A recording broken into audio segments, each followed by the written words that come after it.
தலைமுறை நேயர்களுக்கு வணக்கம். விலைவாசி உயர்வு இதை பத்தி நம்ம பேசும்போது எண்கள் பத்தி பேசுறோம், பட்ஜெட் பத்தி பேசுறோம், பர்சன்டேஜ் அப்படின்னு பேசுறோம், ஸ்டாட்டிஸ்டிக்ஸ் அனாலிசிஸ்னு பெரிய பெரிய வார்த்தையெல்லாம் பேசுறோம். ஆனா ஒரு சாதாரண வீட்டுல விலைவாசி உயர்வு என்ன தாக்கத்தை ஏற்படுத்தி இருக்கு அப்படின்னு யோசிச்சிருக்கோமா? கடையில இந்த மாதிரி ஒரு பொருளை எடுத்து பார்த்துட்டு விலையை பார்த்துட்டு திருப்பி அதே இடத்துல வைக்கிற கைகளை பார்த்துருக்கோமா, கவனிச்சிருக்கோமா? அந்த மாதிரி குடும்பத்து பெண்களுடைய குரலை இன்னைக்கு நம்ம கேட்க போறோம். இது பெண் அரசியல்.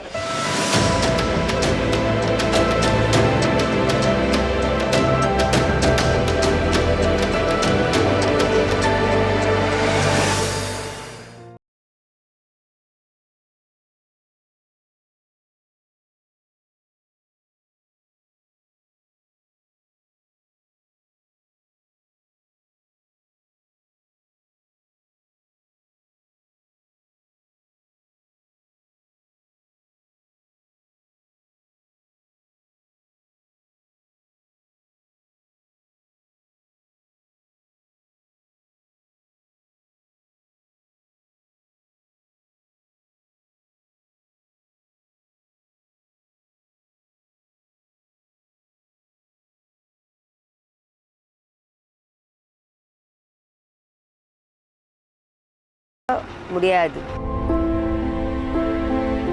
வருமானம் இல்ல, பிள்ளைகளை கட்டி கொடுக்க வசதி இல்லைன்னு சொல்ற பூக்கடைக்கார மகாலட்சுமி அக்கா.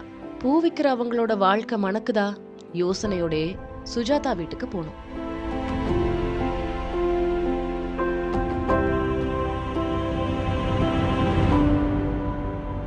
பால் வாங்கினாலும் ஒரு பாக்கெட் வாங்கினா இன்றைக்கி 4 பேருக்கு பத்த மாட்டேங்குது. ஒரு ரிலேட்டிவ் வந்தாங்கன்னா நமக்கு இருந்து ஒரு நாளைக்கு அவங்களுக்கு செய்யறதுக்கு ரிலேட்டிவ் வராங்கனாவே பயமாக இருக்குது. 4 பேர் சம்பாதிச்சாலும் குடும்பம் நடத்த முடியல. இன்றைக்கி இந்த வீட்டுக்கு வாடகை 10,000 ரூபா.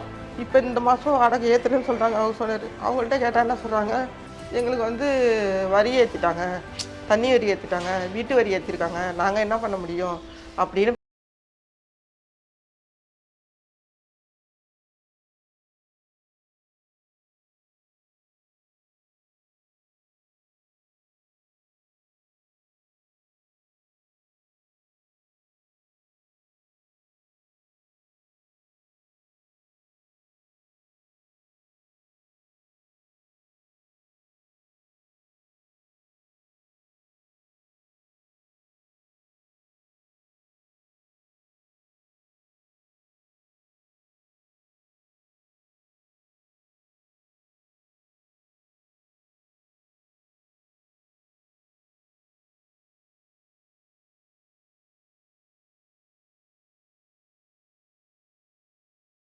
அவன் தங்கம் கிடையாது. பேத்திக்கு என்ன வயசாகுது? 11 வயசாகுது. இப்போ அதுக்கு ஒரு பொருள் விட கஷ்டமாக இருக்குது. எப்படி பசங்களை எப்படி வளர்க்க போகிறோன்னு தெரியல. ரொம்ப கஷ்டப்படுறோம்மா. வீட்டில் கடனை வாங்கி வச்சுட்டோமா, அந்த கடத்தை திருப்பி கொடுக்க முடியல வட்டியால். அதை திருப்பி கொடுக்க முடியாது. இப்போ கஷ்டப்பட்டு ரொம்ப கஷ்டமா வீட்டில். தங்கம் விலை உயர்வை பத்தி தினமும் ஸ்டூடியோல உட்காந்து செய்திகள்ல நான் படிச்சிருக்கேன். ஆனா அது சாதாரண குடும்பத்து பெண்களை எப்படியெல்லாம் பாதிக்குதுன்னு இன்னைக்கு உணர்வு பூர்வமா தெரிஞ்சுக்கிட்டேன் ஏகவள்ளி அம்மாவுடைய கண்ணீர்ல.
வியாபாரம் சுமாராக தான் இருக்கு.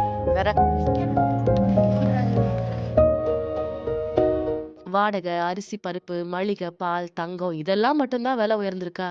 நோட்டு புத்தகங்களும் எழுது பொருட்களும் இன்னைக்கு விக்கிற விலை என்ன தெரியுமான்னு யோசிக்க வச்சாங்க மாணவி மகாலட்சுமி.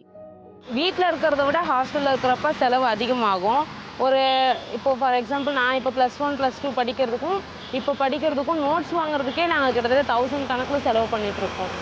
ஒரு சர்டன் ஏஜுக்கு மேலே வீட்டில் போயிட்டு செலவுக்கு காசு வேணும், நான் இது மேற்கொண்டு படிக்க போகிறேன், எனக்கு காசு கொடுங்க அப்படின்னு கேட்குறதுக்கே முதல்ல வாய் வராது. இப்போ விலைவாசி ஏறுதுங்கிறது எப்படி எங்களுக்கு பாதிப்போ அதே மாதிரி தான் வீட்லேயும். அவங்களே வந்துட்டு நம்மக்கிட்ட தான் அப்பா அம்மாவே வந்து இந்த மாதிரி இதெல்லாம் வாங்கணும், வாங்க முடியல, இந்த மாதம் இவ்வளோ செலவாயிருச்சு, இது முடியல அப்படின்னு சொல்லிட்டு புலம்புறப்ப எனக்கு வந்துட்டு இப்போ என் ஃப்ரெண்ட்ஸ் போட்டுட்ருக்காங்க, எனக்கு இன்னொரு செட்டு ட்ரெஸ்ஸு வேணும், ஷூ வேணும், நான் இப்போ அங்கே படிக்கிறேன், எல்லாரும் அப்படி வராங்க, நானும் அப்படி போகணும் அப்படின்னு போயிட்டு அவங்கக்கிட்டே போயிட்டு இன்னும் அவங்கள அதிகமாக அழுத்தம் கொடுக்கறதுக்கு மனசு வரலை.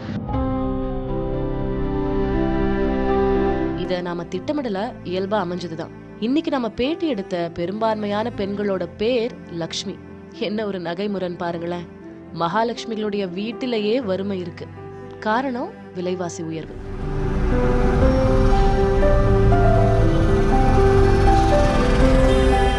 கரெக்ட் டைமுக்கு சாப்பிட முடியாது இந்த தொழிலில்.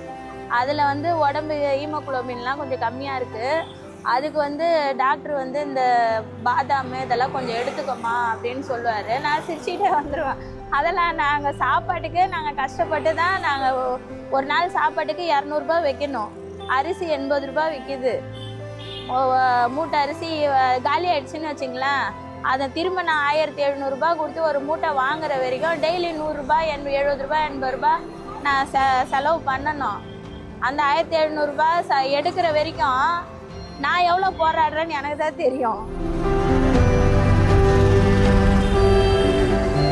இன்னைக்கு நம்ம கேட்டது பொருளாதார விவாதம் இல்லை, ஒவ்வொரு வீட்டோட உண்மை நிலையை, ஒவ்வொரு பெண்களுடைய நெருக்கடியான சூழலை.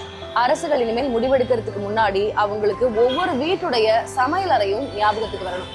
பெண்களுடைய மௌன குரல்கள் கேட்கப்படணும்.